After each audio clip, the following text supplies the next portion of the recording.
So hello friends, আজকে আমি তোমাদের সামনে একটা নতুন চিকেন রেসিপি নিয়ে আসলাম। রেসিপিটা মোটামুটি সকলেরই কম বেশি খাওয়া আছে, তো আমি আজকে এটা ফার্স্ট টাইম ট্রাই করলাম। তো আমি কীভাবে বানালাম সেটাই তোমাদের সাথে শেয়ার করছি। তো প্রথমে আমরা চিকেনটাকে ভালো করে ধুয়ে পরিষ্কার করে নুন আর লেবু দিয়ে ভালো করে ম্যারিনেশন করে তাতে শুকনো লঙ্কা, রসুন বাটা, আদা বাটা দিয়ে একটু দই দেবো।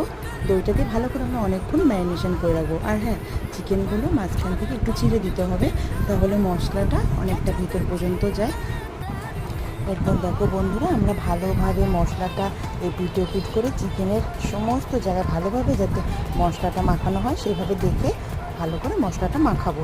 ও হ্যাঁ, এরপরে দেখো যে আমি একটু ভালো করে আরেকটু দই দিয়ে দিচ্ছি। লেবুটা আমি দিয়েছি, আমি লেবু দই দুটোই এক্ষেত্রে ইউজ করেছি যাতে চিকেনের সেন্টটা আরও ভালো আসে, মশলাটা ভালোভাবে হয়। আমি একটু গুঁড়ো গরম মশলাও অ্যাড করেছি।